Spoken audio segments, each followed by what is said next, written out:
Hi, my name is Danya El Hassan, and I'm a Senior Product Manager on the AutoCAD team.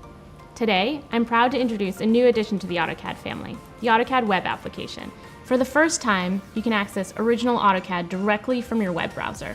The AutoCAD web app enables you to create, view, and edit your CAD drawings from anywhere on any device. There's nothing to download. You just type in web.autocad.com and log in to get access. The AutoCAD web app gives you precise input and familiar drafting tools in a simplified web interface. It supports external references and allows you to view, edit, and manage layer and object properties. It's easier than ever to share DWGs with your colleagues and clients now too. All the work that you do in the AutoCAD web app is accessible when you switch devices, so you can pick up where you left off when you work from home or on the road.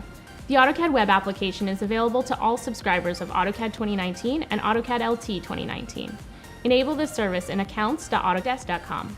Whether from desktop, web, or mobile, you have the flexibility to access any DWG with AutoCAD on any platform.